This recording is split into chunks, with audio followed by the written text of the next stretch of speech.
जंगल में एक माँ की खुशी अब खतरे में है।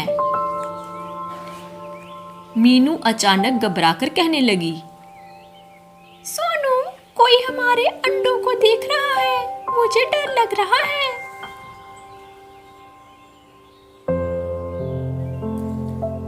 आज तो दावत पक्की है।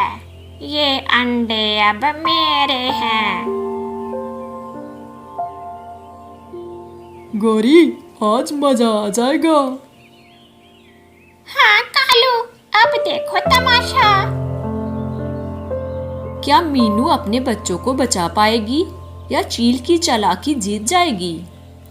देखिए एक माँ की सबसे बड़ी लड़ाई। सुंदरबन नाम का एक बहुत ही प्यारा और हरा भरा सा जंगल था।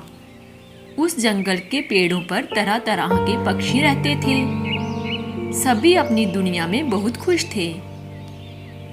उस जंगल में एक पेड़ पर मीनू चिड़िया अपने पति सोनू के साथ रहती थी। आज मीनू चिड़िया बहुत खुश थी।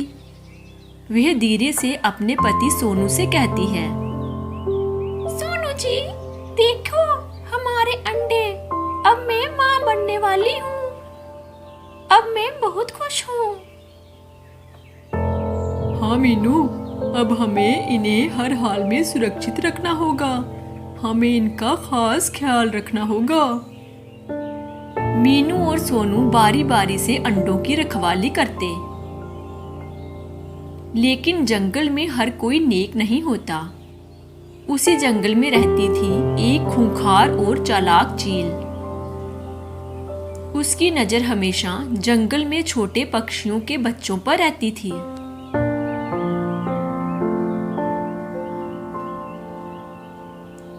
चील हमेशा ऊपर से पक्षियों के बच्चों को देखती रहती। मीनू चिड़िया के घोंसले में अंडे। वाह, क्या स्वाद होगा इन अंडों का। अगर ये अंडे मुझे मिल जाएं तो मजा ही आ जाए। उस जंगल में चील अकेली नहीं थी। जंगल में रहने वाला कालू कौवा और उसकी पत्नी गोरी हमेशा दूसरों के मामलों में टांग अड़ाने में आगे रहते थे। गौरी, सुना तुमने? मीनू ने अपने घोंसले में अंडे दिए हैं। यह सुनकर गोरी जलन से कहने लगी, हमारे नसीब में तो कुछ नहीं। चलो इस बात की चील को खबर देते हैं। वो इन अंडों का मजा लेगी। इतना कहकर कालू और गोरी चील के पास चले जाते हैं। चील के पास पहुंचने पर कालू उससे कहता है, चील बहन, अगर खाने को ढूंढ रही हो तो जंगल में एक पेड़ है जिस पर बढ़िया चीज है। अच्छा, तो तुम दोनों मेरी मदद करोगे क्या? चील की बात सुनकर गोरी ने कहा, हाँ, हम मदद तो करेंगे, पर बाद में हमें भी हिस्सा चाहिए। ऐसे हम किसी की मदद नहीं करते। ठीक है, ठीक है, मैं तुम्हारी बात से सहमत हूँ। मैं तुम्हें भी हिस्सा जरूर दूंगी। इतना कहकर कालू और गोरी वहां से चले जाते हैं। वहीं दूसरी ओर मीनू का मन अचानक बेचैन होने लगा। उसे खतरे का एहसास होने लगा। सोनू, मुझे अच्छा नहीं लग रहा। लगता है कोई खतरा आने वाला है। मुझे लगता है हमारे अंडों पर किसी की नजर है। हमें इनका ज्यादा ख्याल रखना चाहिए।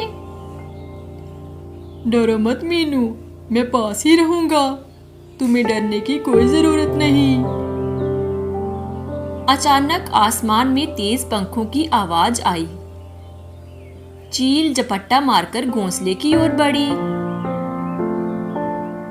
मीनू चीखकर कहने लगी, सोनू, हमारे अंडे। चील इधर ही आ रही है। सोनू ने बहादुरी से कहा। चील पीछे हटो, हमारे अंडों को हाथ मत लगाना।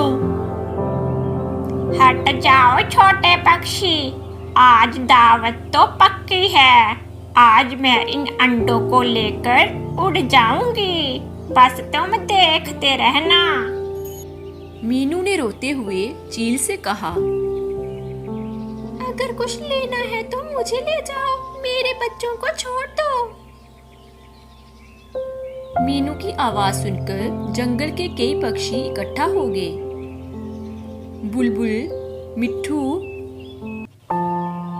ने कहा, ये तो नाइंसाफी है, मीनू के अंडों को छोड़ दो।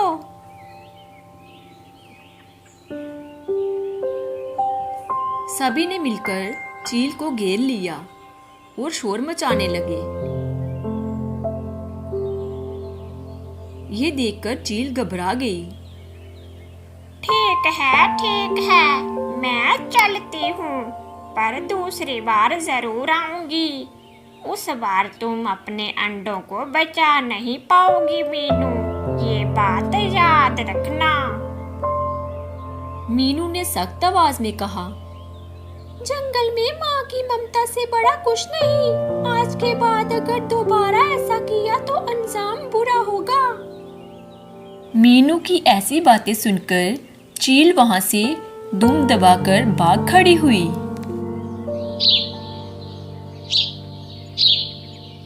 कुछ दिनों बाद मीनू के अंडों से प्यारे प्यारे बच्चे निकले।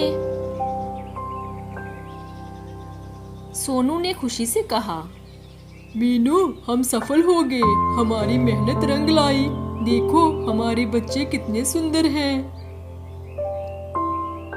हाँ सोनू जी, प्यार और एकता से हर मुश्किल जीती जा सकती है। वही कालू और गोरी अपने घोंसले में बैठे बातें करने लगे। कालू जी, कितनी कोशिश की, पर वो मीनू के अंडे तो हमारे हाथ लगे ही नहीं। कोई बात नहीं गोरी, अगली बार हम मीनू के अंडे फिर से चुराएंगे। इस बार हम चील की मदद नहीं लेंगे, हम खुद उसके अंडे चुराएंगे। इस कहानी से हमें यही सीख मिलती है, माँ की ममता सबसे बड़ी ताकत होती है, और जब सब मिलकर बुराई का सामना करते हैं तो बुराई हार ही जाती है।